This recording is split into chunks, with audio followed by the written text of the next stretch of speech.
आज सुबह ही मैंने वो सब टीवी पे देखा एकदम से, और वास्तव में बहुत धक्का लग गया। एक अनहोनी जैसी ये घटना है महाराष्ट्र के राजनीति में, और केवल राजनीति में नहीं, मैं कहूँ सामाजिक इसमें भी एक अच्छा व्यक्तिमत्व था। सबके साथ उनके संबंध अच्छे थे। मैं जो जानती हूँ, मैं व्यक्तिगत बहुत कम जानती हूँ उनको। वैसे शरद पवार जी ज़रूर मैं ज़्यादा जानती हूँ उनको। और दिल्ली में मैं रकाबगंज रोड पे रहती थी, तो मेरे पड़ोस में ही शरद पवार जी रहते थे। उनके यहाँ मेरा आना जाना भी होता था। वो मुझे बहन जैसा ही मानते थे। सुप्रिया सूले मेरे साथ पार्लियामेंट में थी। लेकिन अजित पवार जी, मैं एक बात कहूँ, मुझे याद है आज भी, हमने इंदौर में हमारा जो इसका खो खो का संगठन है, मध्य भारत खो खो एसोसिएशन, मैं उसके अध्यक्ष हूँ।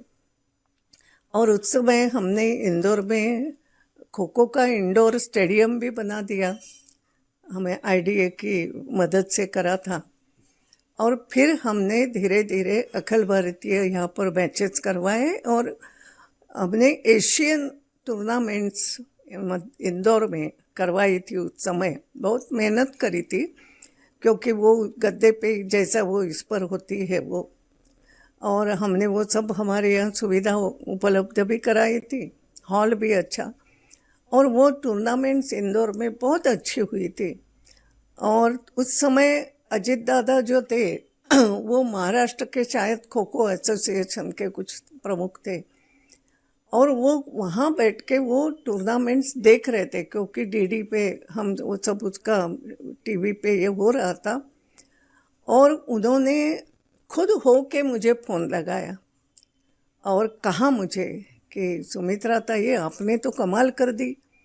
आपने इंदौर जैसे शहर में जो हम नहीं कर पाए, वो आप इंदौर में कर पाई। एशियन टूर्नामेंट खो खो जैसा, उस समय खो खो को आप जानते हैं आज भी क्या है स्थिति। तो आपने ये सब करके दिखाया, मुझे बहुत बहुत आनंद हुआ। ये खुद होके हमारी बातचीत हो गई। मैंने कहा नहीं, आप तो बहुत संभाल रहे हो, बहुत बाकी चीज़ें संभाल रहे हैं। तो इतना ही मेरा उनका, मगर मुझे ये उनकी जो सादगी थी कि वो तो मेरे उस समय अच्छे बड़े नेता थे इसमें महाराष्ट्र के, लेकिन खुद होके उन्होंने जो बधाई दी, तो इससे उनका स्वभाव दिखता था। और बाद में भी मैं महाराष्ट्र की राजनीति केवल वॉच करती हूँ, और उस समय ऐसा लगा कि अभी जैसा उन्होंने फिर से अपने काका से सामंजस्य बिठाया, तो ये जो सामंजस्य का स्वभाव था, यानी एक समझदार व्यक्तिमत्व मैं उनको मानती हूँ। राजनीति में समझदारी से चलते थे। अगर गलती हो गई तो भरी सभा में गलती भी मान लेते थे, और इसके लिए लोग उनको मानते थे। ये बहुत बड़ी बात है। अपनी जिम्मेदारी समझते थे, और विपक्षों के साथ भी उनके संबंध अच्छे थे।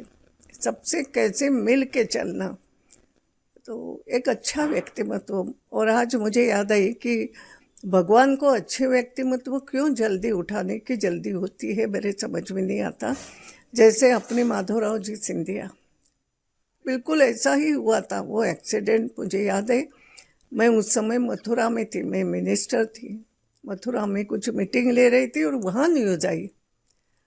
तो उस समय भी जैसे शौक लगा, आज भी वही लगा कि ये क्या हो रहा है, क्यों ऐसा होता है कि अच्छे व्यक्तियों के साथ क्यों होता है।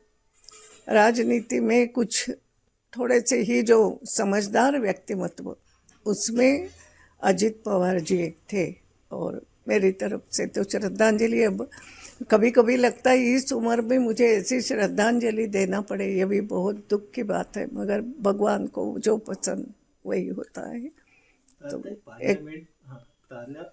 पार्लियामेंट में भी आपके साथ में इन्होंने बात नहीं, अजित पवार पार्लियामेंट में कब थे, नहीं मुझे नहीं याद नहीं आ रहे। शरद पवार जी रहे पार्लियामेंट में सतत, और शरद पवार जी से अच्छे थे संबंध, मतलब जितने होना चाहिए, मगर वो मानते थे और अच्छे से पेश आते थे हमेशा। बिल्कुल महाराष्ट्र के बहुत सारे जो नेता थे, उनको लगता था मध्य प्रदेश में ये अपनी बहन काम कर रही है, तो किसी भी पक्ष के थे मेरे साथ अच्छे संपर्क थे।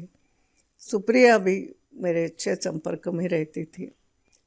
तो मगर अजित दादा का मुझे ये विशेष लगा कि जो मैं देखती थी उनको, उसमें उनका वो अच्छापन झलकता था। एक समझदार नेता जिसको कहते हैं, एक बहुत समझदार नेता थे। मैं इतना ही कहूँगी उनके लिए। बारामती के लिए जो आज 5 उनकी बताया जा रहा था, 5 सभाएं को संबोधित करने जा रहे थे और लैंडिंग के दौरान क्रैश हुआ है। ये जो हुआ है ना, वो ऐसी घटना है। और गुना बारामती जैसे शहरों में ठंड तो रहती है, मुंबई जैसा नहीं है, मगर इतना फॉग था ऐसा किसी ने मुझे बताया। ये भी एक है। और प्लेन भी अच्छा प्लेन था, ऐसा नहीं कुछ छोटा मोटा कुछ था, ये सब बताया। ऐसे में ये दुर्घटना होना मगर वास्तव में एक शोकांतिका है। अब मैं कहूँगी ये महाराष्ट्र के इतिहास में भी शोकांतिका है। ये एक अच्छा नेता हमने गवाया है, ये बात तो सही। आपके राज्य की खबरें, आपके शहर की खबरें सबसे पहले जानने के लिए देखते रहें अमर उजाला। चैनल को सब्सक्राइब जरूर कर लें और पाएं हर अपडेट।